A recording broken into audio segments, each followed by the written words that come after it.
Judul, Mari Jatuh Cinta. Novel, Assalamualaikum Cinta. Penulis, Naya R. Episode 10.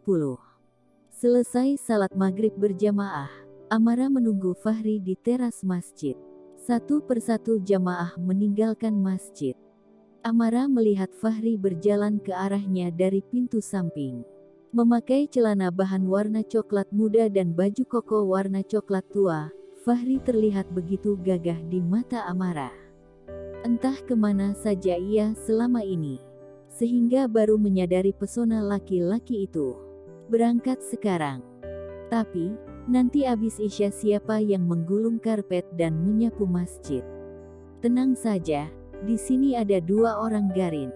Oh, baiklah. Amara mengangguk senang. Fahri mengeluarkan ponselnya dan memesan taksi online. Amara melakukan hal yang sama. Mengeluarkan ponsel dan mengirim pesan kepada teman-temannya. Amara mengatakan di WA grup, jika ia terlambat pulang karena jalan dulu dengan Fahri, sepupunya. Fahri mengajak Amara duduk di tangga menunggu taksi online datang. 15 menit menunggu, taksi yang dipesan Fahri pun datang. Fahri mengambil tangan Amara dan menggandengnya menuju mobil. Amara naik setelah Fahri membukakan pintu mobil untuknya. Di dalam mobil, Fahri masih menggenggam jemari tangan Amara. Amara memilih memandang keluar jendela, menikmati kota Jakarta di malam hari. Sudah lapar, Fahri membawa tangan Amara ke pahanya dan meletakkannya di sana. Untuk beberapa detik Amara menahan napas. Belum. Amara menggeleng pelan. Mau makan apa? Apa aja? Apa aja itu seperti apa? Amara tidak tahu harus menjawab apa. Detak jantungnya masih belum normal ia rasa. Pecel lele juga boleh. Akhirnya Amara bersuara juga. Fahri terbahak. Kenapa? Amara menatap Fahri dengan heran. Perasaan mulai dari Bandung kemarin kamu selalu bilang makannya pecel lele. Oh, Amara menyembunyikan rona wajahnya yang kembali memerah. Kamu takut banget, ya, aku nggak bisa bayar makanan kita. Bukan, begitu. Amara menarik tangannya. Namun, Fahri menahannya. Malam ini, kamu boleh minta apa aja sama aku. Mata Amara mengerjap. Minta apa saja. Dapat duit dari mana suaminya ini? Jangan sampai laki-laki ini merampok bank hanya karena ingin menyenangkan hatinya. Aku tidak akan minta apa-apa. Duitnya buat biaya kita sehari-hari aja. Untuk beli baju, insya Allah aku ada duit. Dikasih papa kemarin sebelum berangkat. Fahri memandang Amara dengan perasaan terenyuh. Ternyata istrinya ini tidak seburuk yang ia sangka. Hatinya baik, dia begitu lugu dan polos. Mobil berhenti di pelataran parkir sebuah mall. Fahri mengeluarkan dompet dan mengambil duit pecahan 100.000. Ini, Pak, makasih, ya. Supir taksi yang sudah cukup tua itu menerima uang dari Fahri dan sibuk mencari kembaliannya. Tidak usah, Pak, kembaliannya buat Bapak saja. Supir taksi itu menoleh. Matanya terlihat berkaca-kaca. Masya Allah, terima kasih, ya, nak. Semoga kalian selalu berbahagia, murah rezeki dan panjang umur. Amin.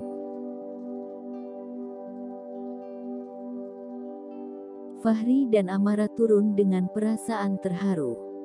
Kamu lihat, hanya dengan melebihkan uang 20.000, 30.000, kita sudah didoakan begitu banyak kebaikan. Tapi, kalau berangkatnya sudah habis 100.000, nanti pulangnya juga 100.000. Masa buat ongkos taksi saja habis 200.000, Mas? Amara hanya merasa kasihan pada Fahri. Amara tahu, gaji Garin tidaklah seberapa.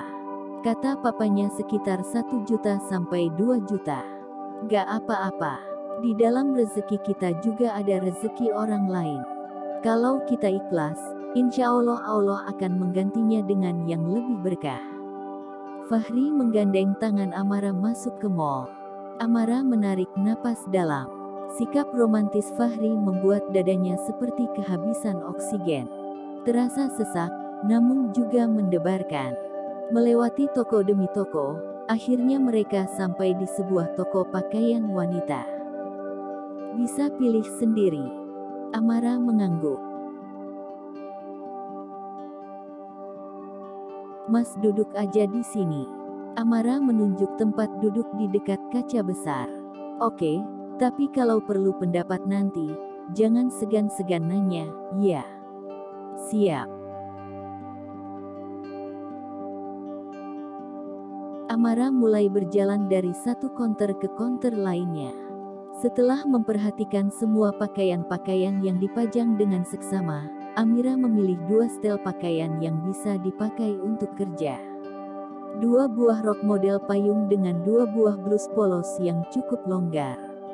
Amara membawa baju pilihannya pada Fahri. Ini, Mas.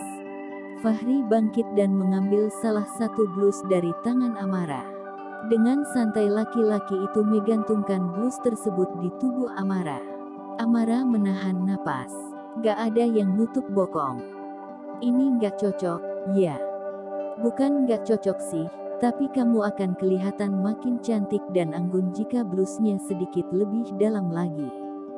Fahri berkata dengan hati-hati. Nanti gak masalah dipakai ke kantor tempat aku magang. Amara terlihat ragu. Insya Allah nggak masalah. Kamu kan lihat sendiri di perusahaan itu banyak pegawainya yang berjilbab.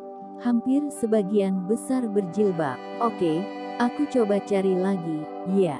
Amara berjalan meninggalkan Fahri. Fahri tersenyum. Ternyata tidak begitu sulit untuk mengarahkan Amara. Semua ini tentu karena Allah telah membukakan hati sang istri untuk menerima jalan hidayah. Tidak sia-sia Fahri selalu menadahkan tangan di setiap sepertiga malam, memohon dan meminta kepada Allah agar diberi kemudahan untuk mendidik istrinya ke arah yang lebih baik. Harapan Fahri hanya satu, bisa menjadikan rumah tangga mereka rumah tangga yang sakinah, mawadah warahmah. Sehingga mereka bisa selalu bersama hingga ke surganya Allah. Nayar. Setelah mendapatkan pakaian yang cocok untuk Amara, Fahri mengajak Amara makan di sebuah resto. Lagi-lagi, Amara merasa tidak tega harus kembali mengeruk isi kantong Fahri. Tadi ketika di mall, laki-laki itu juga ngotot membayarkan belanjaannya.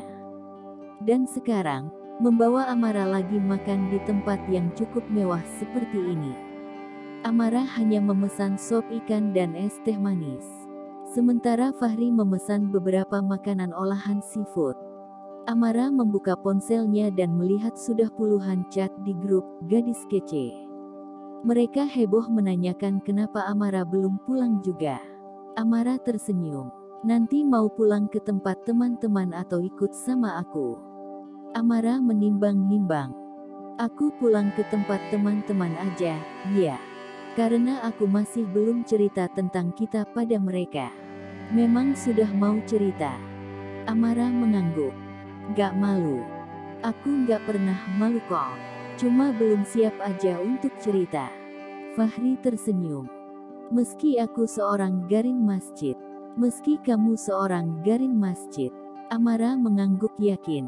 Fahri kembali tersenyum. Kamu banyak berubah.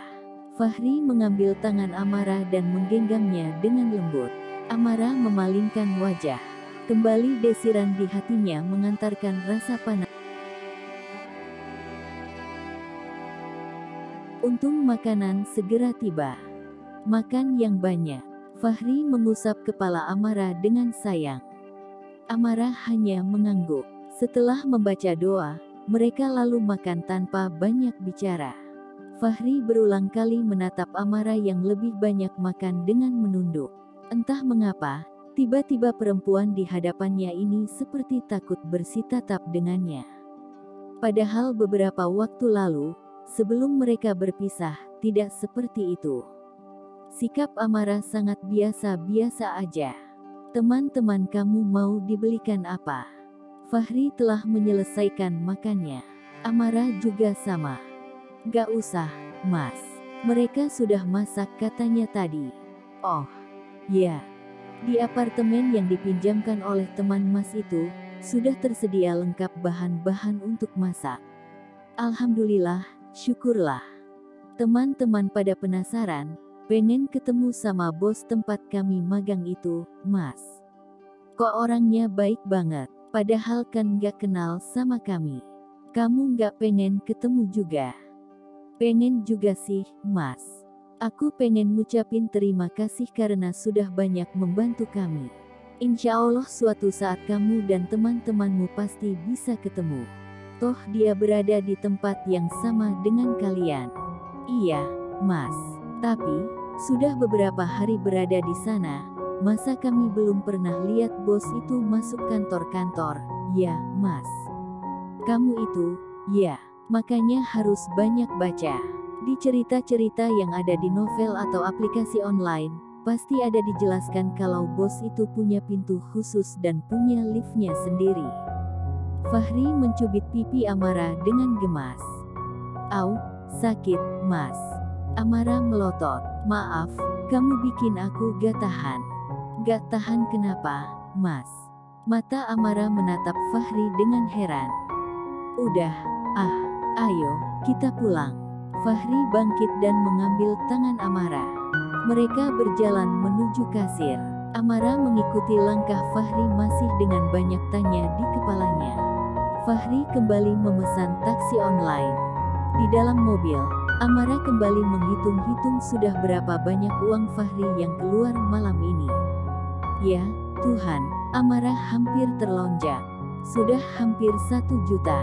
Itu artinya sudah 1 bulan gaji. Lalu bagaimana laki-laki ini akan melanjutkan hidup nantinya? Kenapa? Fahri menatap Amara dengan heran.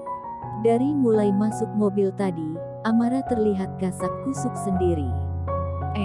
Nggak ada, Mas. Amara mencoba tersenyum. Nanti Mas langsung balik ke Masjid Baitur Rahman. Apa kamu mau aku nginap di apartemen kalian? Jangan, Mas. Mau tidur di mana?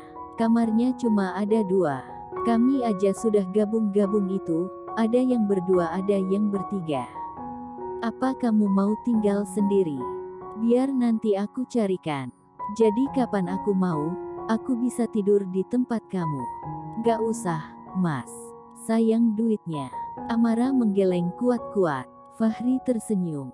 Kota Jakarta terlihat amat indah di mata Fahri malam ini. Diangkatnya jemari tangan Amara dan diciumnya dengan lembut. Amara kembali menahan napas untuk sekian detik. Sikap Fahri benar-benar membuat jantungnya tidak normal, Mas. Mem, sudah sampai. Amara meringis. Fahri memandang keluar jendela mobil. Mereka telah berada di parkiran apartemen. Kali ini Fahri yang merasakan wajahnya panas. Bersambung dulu ya, sahabat Arif Yohamar. Jangan lupa, like, komen dan subscribe channel ini. Matur nuwun, terima kasih, thank you. Gumawo.